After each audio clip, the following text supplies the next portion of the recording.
Today we'll be working on section 4.3, which is the x-intercept and the y-intercept. To find the x-intercept, let y equal 0 and solve for x.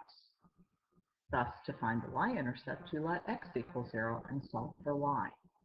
Whichever intercept you are looking for, that's the variable you want to keep in the equation. Put 0 in for the other variable. Find the x-intercept and the y-intercept of the graph of this equation.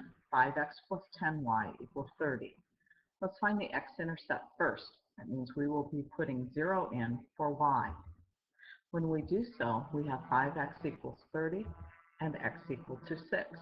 I will accept x equals 6 as an x-intercept. I will also accept 6, 0. Now let's find the y-intercept. We have 0 in for the x, that gives us 10y equals 30, and y is equal to 3. Again, I will accept y equals 3 as the y-intercept, and also 0, 3. Let's find the x and y-intercept of this equation. Notice that the x and the y term are flipped around. We have 9y minus 5x equal 20. Don't let that flipping of the variables fool you. We can still find the x-intercept by putting 0 in for the y. So we'll have 9 times 0 minus 5x equals 20. That gives us a negative 5x equal to 20. X is equal to a negative 4. Also, that's the same as negative 4, 0. The y-intercept, make sure we put 0 in for the x this time, and we'll have 9y equals 20. Our y is going to be equal to 20 over 9. Yes, that's an improper fraction. It's okay to have improper fractions. If you want to write that as 2 and 2/9, you can, but you don't need to for me. You can leave it as an improper. Now let's draw a line that has the given intercepts. Our x-intercept is 5. We're going to plot that on the x-axis. Our y-intercept is 4. We plot that on the y-axis. And then we draw a line through those 2 points.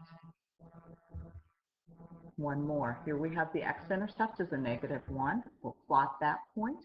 Y-intercept of 6. Plot the 6 on the y-axis and draw a line through those 2 points. It's a quick way to draw a line using the x and y-intercepts. Now let's graph the equation and label the points where the line crosses the axes. In this equation, 7x minus 7y equals 42, we know that the x-intercept is x equal to 6. We also know that the y-intercept is going to be y equal to a negative 6. We will plot 6, 0, and we will plot 0, negative 6. And notice they said label the points where the line crosses the axes. I have done so on my graph. And now we draw a line through those 2 points. Please make sure you follow the directions. Let's do 3y plus 2x equals negative 5.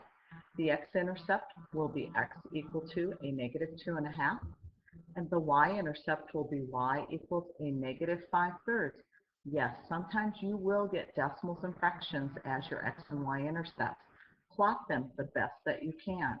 Our x-intercept is at negative 2.5 on the x-axis, and the y-intercept we get in negative 5/3 there, as close as we can. Admission, next we have a story problem. Admission to a home and garden show costs $7 per person during the week and $9 per person on the weekend. During 1 week of the show, a total of $142,506 was paid in admissions. This situation can be represented by the equation 7x plus 9y equal 142,506, where x is the number of tickets sold during the week and y is the number of tickets sold on the weekend. First, find the intercepts of the graph of this equation, and then we are going to graph the equation. When we put 0 in for y, we find out that the x-intercept is 20,358. And the y-intercept, when we put 0 in for x, we get 15,834. We will plot each of these intercepts, the y and the x-intercept, and then we will draw a segment between them. That has graphed the equation. Now give 2 possible number of tickets that you could have been sold that week. One of them is the 15,834 weekend and 0 weekday tickets. The other one would be 0 weekend and 20,358 weekday tickets. You could find many more points on this line, and that would be a matter of determining a point for x and find its corresponding y in the equation. I could choose a number like 12,000 weekday tickets, put that in for x, and solve for y, and see how many tickets it would be for the weekend. That would be a trial and error to find out which one it would be on a large graph like this. That's the end.